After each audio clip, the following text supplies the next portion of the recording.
অবশেষে 12 দিন ধরে চলা ইরান ইসরায়েল যুদ্ধের সমাপ্তি হল। কাতারের মধ্যস্থতায় এরই মধ্যে যুদ্ধবিরতির আনুষ্ঠানিক ঘোষণাও দিয়েছে ইরান ও ইসরায়েল। দুই পক্ষকে ধন্যবাদ দিয়ে সোশ্যাল ট্রুথে আবেগ ঢেলেছেন যুদ্ধে ঘি ঢালা মার্কিন অধিপতি ডোনাল্ড ট্রাম্পও। প্রশ্ন হচ্ছে 12 দিনের আকস্মিক এই যুদ্ধে কার কি সুবিধা হলো, কতটুকু স্বার্থ হাসিল হলো সংঘাতে লিপ্ত দেশগুলোর, সবশেষে জয়টাই বা হলো কার?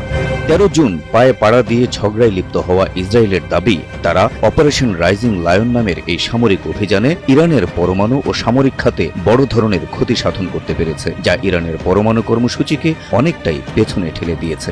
ইসরায়েল বলছে যেহেতু তাদের হামলায় ইরানের বেশ কয়েকজন শীর্ষ সামরিক কর্মকর্তা ও পরমাণু বিজ্ঞানী নিহত হবে, আর এখানেই তাদের জয় হয়েছে বলে মনে করছে নেতানিয়াহুর সরকার। তাছাড়া ডোনাল্ড ট্রাম্পকে দিয়ে ইরানের পারমাণবিক স্থাপনায় হামলা করাতে পারাটাকেও নিজেদের অন্যতম সাফল্য বলে মনে করছে ইসরায়েল, কারণ ট্রাম্প যে কাজটি করেছেন তা করতে রাজি ছিলেন না অতীতের অনেক মার্কিন প্রেসিডেন্ট। ফলে সংক্ষিপ্ত এই যুদ্ধে তৃপ্তির ঠেকুর তুলছে নেতানিয়াহু সরকার।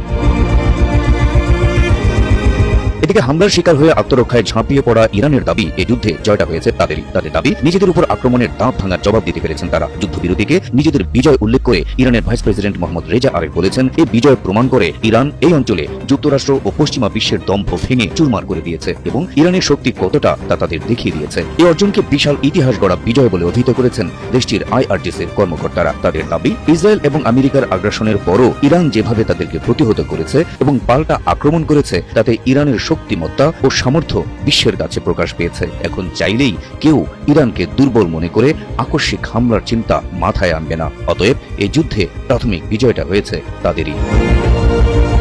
বাকি রইল পুরো যুদ্ধে রহস্যজনক আচরণ করা আমেরিকা। দেশটির প্রেসিডেন্ট ডোনাল্ড ট্রাম্প দাবি করেছেন এই যুদ্ধে বিজয় হয়েছে তার দেশ। যুক্তরাষ্ট্র বলছে তারা ইরানের পারমাণবিক ক্ষমতা চূর্ণ বিচূর্ণ করে দিয়েছে। ট্রাম্পের মতে আমেরিকার হামলায় ইরানের পারমাণবিক কেন্দ্রগুলো সম্পূর্ণ ধ্বংস হয়ে গেছে, তারা সহসাই আর মাথা তুলে দাঁড়াতে পারবে না। তাছাড়া কাতারে মার্কিন ঘাঁটিতে ইরানের পাল্টা হামলার পরও ট্রাম্প প্রতিশোধ না নিয়ে উত্তেজনা নিরসনে ভূমিকা রেখেছেন। আমেরিকার কৌশলী ভূমিকার কারণেই দ্রুত এই যুদ্ধবিরতি কার্যকর হওয়ায় একটি নিশ্চিত বড় যুদ্ধ থেকে বেঁচে গেছে বিশ্ব। ফলে নিজেকে একজন শান্তি স্থাপনকারী এবং দক্ষ চুক্তি সম্পাদনকারী হিসেবেই মনে করছেন ট্রাম্প। তাই তার দাবি এই যুদ্ধের প্রকৃত জয়ের দাবিদার আমেরিকাই।